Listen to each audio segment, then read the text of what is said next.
dijalankan secara normal, ngikutin aturan saya, brokernya juga broker di tempat dan diintervensi oleh tutor, itu nggak ada yang kena namanya stop loss. Paling buruk masuk di floating minus. Ini nggak bisa dihindari loh. Ada 3 macam bahaya: MC, stop loss, floating minus. Milih yang mana? Floating minus. Dan ketika Anda mengalami floating minus, ngamuk, ini sudah dikasih yang paling enteng, yang paling enak. Kalau nggak mau ini ya nggak usah trading. Ya milih yang lainnya, ya mau kena MC atau mau kena stop loss. Nggak mau ini, ya sudah nggak usah trading, nggak bisa. Kan ini nanti masuk di kebenaran tentang trading forex itu seperti apa. Kalau kita nggak ngerti kebenarannya, bagaimana kita profit, bagaimana perjalanan orang itu bisa sampai profit, perjalanan orang itu bisa sampai loss, bagaimana sikap kita menanggapi hal itu sebagai seorang trader harus seperti apa. Kalau kita nggak tahu yang namanya kayak gitu, itu namanya psikologi forex. Mentalnya nggak siap. Keliru pikiran kita, nggak akan bisa trading, nggak akan sukses, sudah pasti berhenti. Nah, kalian Anda di tempat ini datang, itu apakah memang punya tujuan, sungguhankah saya tuh pengen jadi trader yang sukses? Nah, itu yang saya maksud tadi, kenapa harus ditulis dulu tujuannya. Karena kalau enggak, cuma sekedar aku pengen tahu tok, wes pasti tidak bakalan bisa sukses. Kecuali punya kemauan kuat. Kenapa saya dorong Anda untuk bikin tujuan, punya kemauan kuat? Karena saya sudah alami. Seorang mentor, di sini sistemnya adalah mentoring. Seorang mentor itu adalah seorang yang sudah pernah jalani dan sudah pernah berhasil dengan jalan yang dia lalui itu, udah dilewati dan berhasil seperti itu. Kalau enggak cuma sekedar guru forex, ya belum tentu dia melakukan hal yang dia ajarkan seperti itu. Ya. Ini di robot, ini nanti juga ada di trading manual juga seperti ini. Nah, nanti di dalam proses itu Anda akan masuk di dalam pembelajaran, yaitu psikologi trading. Ini ada outside, ada inside. Outside dan inside, artinya hal-hal yang ada di luar. Jangan ini, jangan itu, harus ini, harus itu, seperti itu ya. Kemudian inside adalah hal-hal yang ada di dalam. Kenapa kok begini? Jangan serakah. Oke, saya sudah tahu, jangan serakah. Itu di pikiran sadar kita. Semua orang juga tahu. Bener ya? Pak Michael, jangan makan banyak ya. Nanti kalau makan banyak bisa apa? Tahu, tapi kok makan banyak terus? Nah, ini sekarang pertanyaannya, kenapa kok makan banyak terus? Kan seperti itu. Jangan serakah, nanti bisa loss semuanya.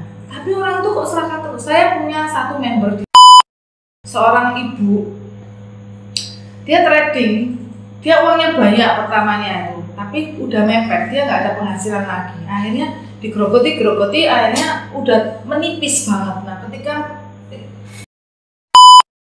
ketika sudah tambah tipis, dia cari saya.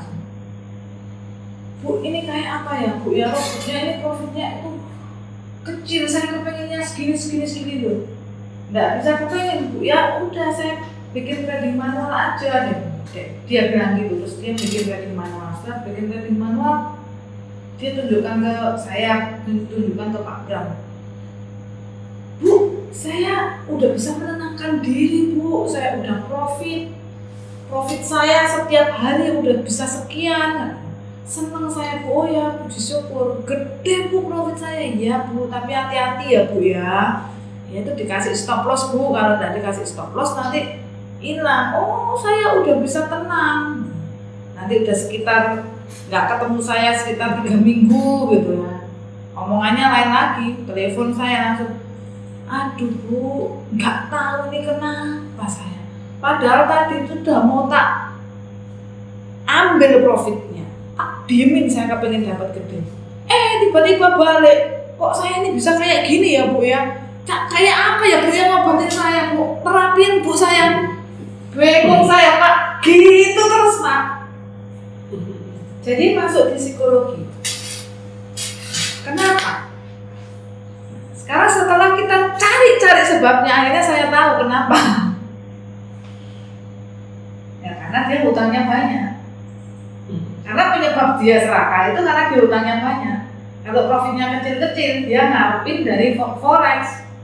Nah, karena dia tradingnya pakai uang hutang, jadi dia harus membayar.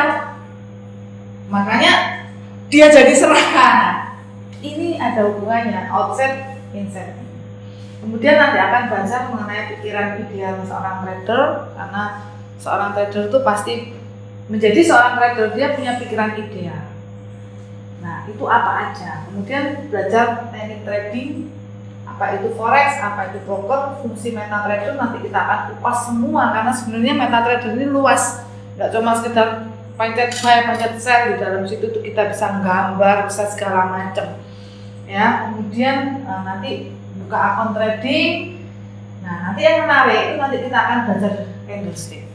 Dari belajar candlestick ini nanti kita bisa mengerti psikologi pasar, kemudian kita bisa trading dari candlestick ini, pola-pola candlestick ini dasarannya seperti apa. Ini saya dapatkan ilmu ini dengan apa ya istilahnya, bayarnya itu di guru saya itu 50 juta. Guru saya namanya Santo Vibi, pernah tahu? Nanti bisa dicari. Ini guru saya. Nanti saya akan bagikan ilmu yang saya dapatkan dari dia ya. Kemudian nanti akan belajar jenis-jenis strategi trading itu apa aja. Ada trading scalping, ada trading averaging itu seperti apa dan lain sebagainya. Jadi banyak banget jenisnya. Kemudian nanti akan belajar juga dengan jenis-jenis indikator yang ada di MetaTrader. Dan dengan bantuan indikator, ini hanya bantuan aja ya. Nanti konsep tradingnya kembali lagi kepada candlestick juga bisa. Nanti juga saya akan kasih ilmu yang murni dari Super Mega juga. Nah ini untuk alat bantu aja supaya kita bisa lebih sebagai konfirmasi biasanya seperti itu ya. Kemudian bekerja ya, artinya bekerja itu kan kita trading ini bekerja ya. Yang saya maksud trading ini kan bekerja. Jadi belajar itu juga harus dijalani prosesnya, kemudian kita kerja ini juga harus dijalani prosesnya. Anda nggak main-main loh, soalnya Anda belajarnya trading manual. Saya aja sebagai seorang trader, jujur, saya malas trading manual. Karena sebetulnya robot saya yang CPM ini, konsep dasarnya ini sudah trading manual. Kemudian robot saya yang BIM, ini awal, ini adalah konsep dasarnya, ini juga trading manual. Tapi sedikit lucu, yang BIM ini nanti segera juga akan muncul yang namanya double power. Ini lagi udah diserahkan ke Pak Bram ya. Itu Anda harus beli. Berapa Fred profitnya? Aku nggak tahu. Berapa ya? Soalnya masih dijalankan kan satu-satu. Enggak, satu-satu tuh berapa? Kalau kapan hari sebelum ada pengamannya ya itu sampai 100%. 100% ya. Sebelum diaman-amankan. Sebelum 100% itu tapi masih belum dikasih antisipasi cul-culan gitu ya Mas. Kalau DIM ini agak unik dulu saya dapatnya. Saya belajar ini sama anak muda. Belajar forex bukan belajar bikin DIM. Belajar forex sama anak muda. Anak NLP. Saya ini basicnya NLP, Neuro Linguistic Programming. Pernah tahu? Nah, saya belajar di NLP. NLP itu saya lengkapi sertifikatnya mulai praktisioner, kemudian ke master, kemudian ke trainer. Jadi saya bisa ngajar semua ada sertifikatnya. saya beruntung sekali bisa belajar NLP karena sangat bermanfaat untuk saya pakai di dunia forex. Karena selama ini saya nggak pernah lihat seorang trader yang psikologinya kuat. Main kacau, memang banyak yang kacau ya.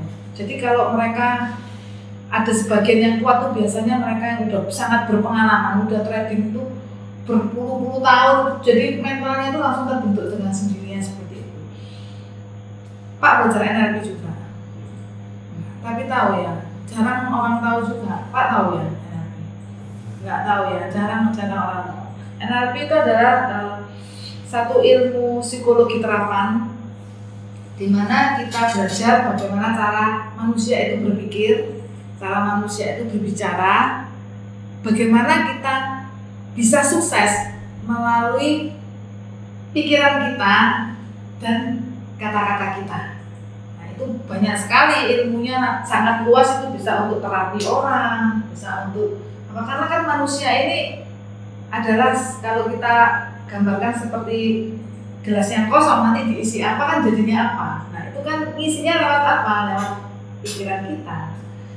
Nah, seperti itu.